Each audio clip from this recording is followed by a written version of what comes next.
I'll see you in the land of Mordor. Death awaits you at the border. Pass on through the gates of fun, destroy the ring of power and wonder. Hi, Roman Daisel here, and today we're going to be looking at the Middle-earth role-playing game box set by Iron Crown Enterprises. This is the role-playing game of the 1980s that Iron Crown Enterprises created with the Tolkien license. It's a lot like Dungeons and Dragons, where you have to design your own character, and then you have adventures all within the realm of Middle-earth.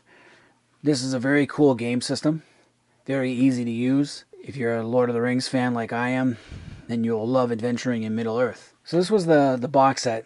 This came out in 1982. My edition is in 1987. I bought this back in 1988. This was actually the second thing I bought, because I bought a campaign book first and then realized I needed the rules to go with it. So I had to go back to the game shop and get one. Back in those days, there was a place called Endless Adventure. Can't remember how much I paid for it. Not as much as they want for books today, that's for sure. So obviously you see on the front cover you got the Fellowship of the Ring. You got a Nazgul in the front, in the corner there. And you got Mount Doom sitting up there too. So you open her up. You get a rule book. It's 125 pages long. And it has some character design. What was cool about this is you could be a lot of different things. You could be a hobbit, you can be a dwarf, an elf, a man, or you can even be an orc or a troll. Now the other cool thing about this was, when you're an elf, you get to choose what kind of elf you want. You can be one of the Sylvan elves or Nandoran elves, which are the ones that you find in Lorien or in Thranduil's realm of Mirkwood. Or you can be the Sindarin elves, which are considered the Grey elves. And they were more of like the ruling elite in places like Lorien and in Mirkwood. Or you could be the Noldoran elves, which are the high elves, so Galadriel was one of those. Or you could even be a half-elven, though that wasn't necessarily a good thing. And with men, you could either be a Dunedain, a Beorning, a Rohair, a Variag, Southern, like a Haradrim, a Black Númenorian, or a Woz, or a Woodsman, and it was pretty cool. Or you could be a Dunlending too, or Derwinian. They had all sorts of different racial things. You could be an orc, a Uruk-hai, or a half-orc, troll, Olog-hai, or a half-troll. So if whatever you pick, whatever race you pick, you get certain characteristics that add to your bonuses. Now, being a hobbit means you're not going to be the strongest guy. And then you also have some miscellaneous stuff. So basically you get a movement and maneuver, weapon skills, general skills, subterfuge skills, magical skills, miscellaneous, and then chance of getting a spell list. So if you're an elf, you have a better chance of getting a spell than anything else. You also have language ranks and background points, which helped. So basically that's what a character sheet looked like. You roll the dice, 10-sided dice. They give you a really shitty dice in this one. It's like a 20-sided, 10-sided dice. I have a whole bunch of 10-sided dice, so it was really cool. And it's a lot like Dungeons and Dragons in its setup. Now you also got to pick what kind of profession you wanted. So you could be the general warrior, you could be a scout, or a mage, or an animist, or a ranger, or a bard. And you get certain professional stats for that, and special abilities, depending on what you have. There's also money options. So it's all pretty straightforward and really cool.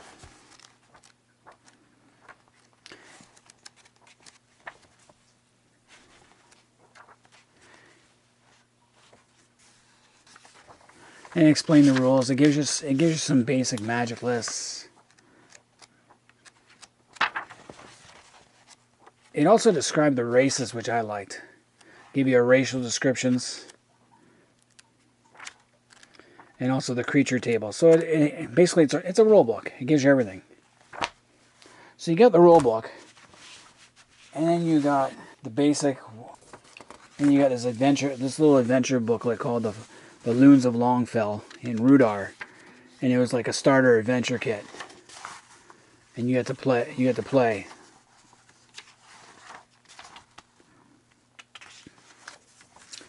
And then it had a castle in Rudar that you could go see called Argular, with a troll lair on top of that. And you get this castle in the woods scenario as well. That was the second one. So you get two adventures. I use this one so much. I did. You can see some of my old pencil marks on there of this castle in the woods. And you got the last in on the bridge. Now this also came with cutouts, with little cardboard cutouts, but I've lost those over the years. But I still have the stands. You get a cardboard cutout, you put a stands on. And it also came with the catalog, the 1987 catalog. And you can see that all the modules they had at the time. Now, this was sold separately, but this is also the combat screen. So it's like a Dungeon Master's combat screen to give you all the stats and that. You had to buy this separately. What made this game so good was the comments. The cool thing about this game was the critical tables. They were just hilarious. Let's say you shot someone with a bow and you rolled 110 after all the bonuses are plus and minus. Shot through heart, reels 10 feet to a spot suitable for dying. Weapon stuck in spinning victim for at least 3 rounds. Strike through kidneys, plus 9 hits, knocked down and dies after 6 rounds of intense agony. Sad. Shot through both ears, hearing impaired and dies instantly. Awesome shot. Some other ones. Neck strike, crushes throat, cannot breathe and stunned for 12 rounds. Poor fool then expires. Impaled in heart, dies instantly. Heart destroyed. 25% chance your weapon is stuck in full for 3 rounds. Here's one. Strike to head, destroys brain and makes life difficult for the unfortunate fool. Expires in a heap immediately. Frightening strike to temple, knocked back 20 feet, dies instantly. Not nice. Here's one. Strike to body, destroys a variety of organs, dies in 3 rounds, but the ignorant brute is still fully active until then. Okay.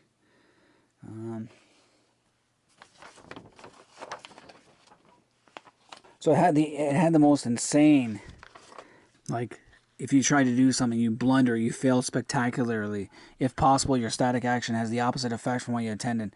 Like, there's just the comments on these critical tables was just hilarious and made this game so much more enjoyable when you're dungeon mastering it. Unlike Dungeons and Dragons, which was pretty straightforward, they put an element of humor in this that just above and beyond. I actually played this a lot in high school, my last year of high school, and I played this a lot in university. I was always surprised to find guys you would normally not think of to want to play this game, but will. A couple of sports guys. They love Lord of the Rings and enjoy playing this. And then you got the geeks who love playing this and all sorts of others. I actually have the full set of this game.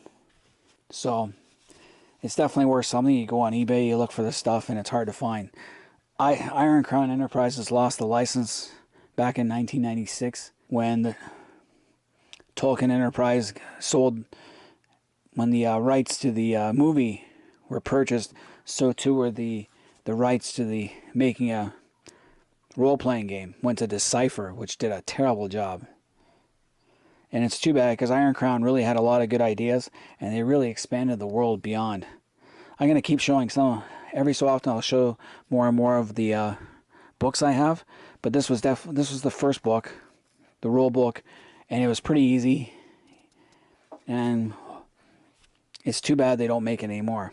So let me know if anyone's actually played this game before and what they thought of it, and if they still play it. Like, there's still people online playing. I used to follow them, but I haven't been paying too much attention. There's still people writing stuff out there. Anyway, until next time, I'm Roman Daisel. I'm out of here.